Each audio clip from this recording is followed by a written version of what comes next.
I want to go to Jim Jordan, the Republican from the beautiful state of Ohio, sits on the House Judiciary Committee. A lot to discuss, Congressman, so I appreciate you maybe weighing in first on this trade stuff. The president has added a couple of doozies in here that might be warranted, but the market interprets that as no trade deal likely. Do you agree with that? Well, we'll have to wait and see, Neil. All I know is no president's been tougher on China than President Trump, and he's trying to deal with the real problems of China stealing our intellectual property, not abiding by international trade norms, and a host of other issues that China's guilty of. So I haven't followed this that closely today because I've been focused on this whole crazy impeachment process, unfair process that the Democrats are involved with. But I do know this: the president always has the American people's best interest at heart, and that's what he's trying to get accomplished in a new trade agreement with long-term trade agreement with China.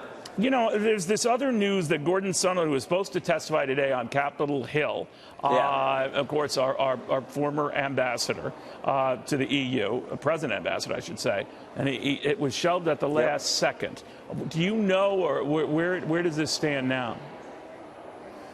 Well, he didn't come because the process is so darn unfair. The administration saw what happened to Special Envoy Ambassador Volker when he testified for almost 9 hours last Thursday. When he testified, Adam Schiff selectively leaked parts of his testimony, 67 pages of text messages, Neil, and they pick a handful, pull them out of context, and put those out there, but they won't release the full transcript. So the White House basically said, we're not going to subject the next person, the next witness, Ambassador Sondland, current Ambassador Sondland to the EU, to the same treatment, because they understand the process Adam Schiff is running. I mean, this is Adam Schiff, whose staff met with the whistleblower prior to the whistleblower even filing the complaint and didn't tell anyone.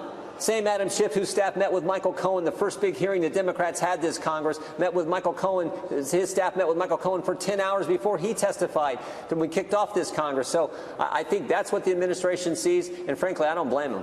You know, the president's tweeted on this saying that I would love to send Ambassador Sondland, a really good man and a great American, to testify, but unfortunately, again, to your point, sir, he would be testifying before a totally compromised kangaroo court where Republicans' rights have been taken away and true facts are not allowed out for the public to see.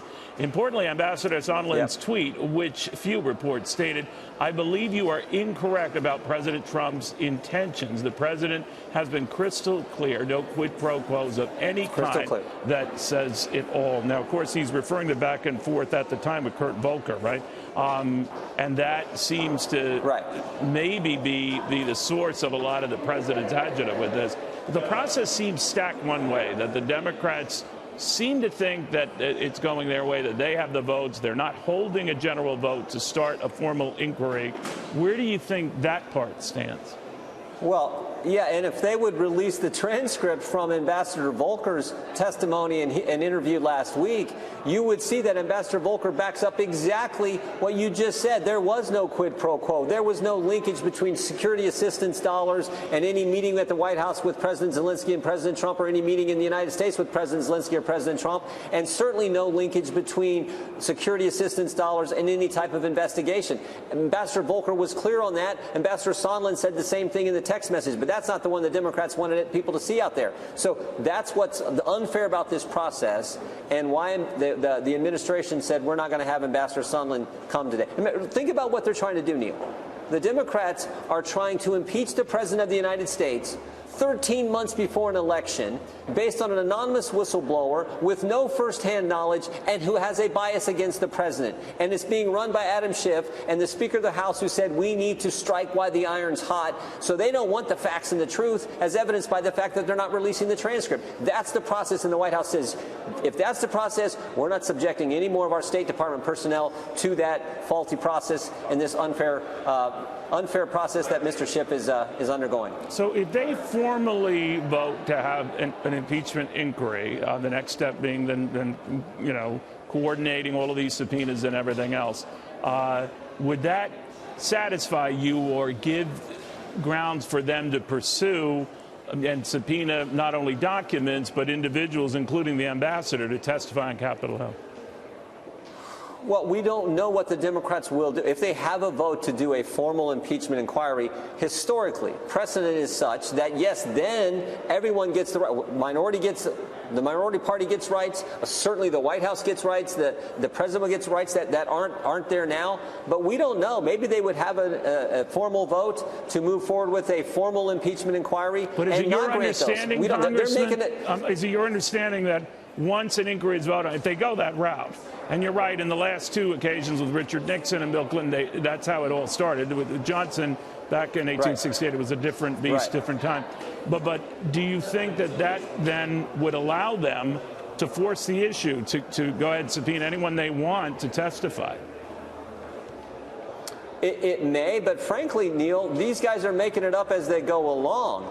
So even if they do that formal inquiry vote, I don't know that they extend the same rights that have historically been extended to the minority party and to the White House. And I don't know what it means for them exactly, because they've been, as I said, just kind of winging this as they go, but doing it in a way that furthers their narrative and, frankly, doesn't further the truth. So let me then go into this issue about what the president said quite publicly last week about suggesting the Chinese look into this and look into the Biden stuff and all that. How did you feel about that? A lot of people say that was a big no-no, but he did it in the light of day. Well, I said this earlier this week. I think the president was saying, frankly, what's on the mind of Americans. I don't think he actually expects the Chinese to do a formal investigation. I think he was saying what so many Americans see in reference to China, that how did Joe Biden's son get this job?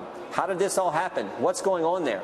And I do think in the broader sense, it is exactly what the president of the United States needs to be doing when he's thinking about the hard-earned tax dollars of the American people going to a foreign country. He has an obligation. He has a duty as the president of the United States to make sure that money is going to a nation that is not corrupt, making sure they've cleaned up their act. And that's what he was exactly trying to figure out. So you don't think on any level, just the appearance Zelensky of that, or pressuring a foreign country to intervene potentially in a presidential candidate, someone who might oppose in the next election, that on any level that's dangerous, because it's already gotten talk that when the Chinese come to discuss trade, maybe they feel they have to bring some of this information in the trade talks?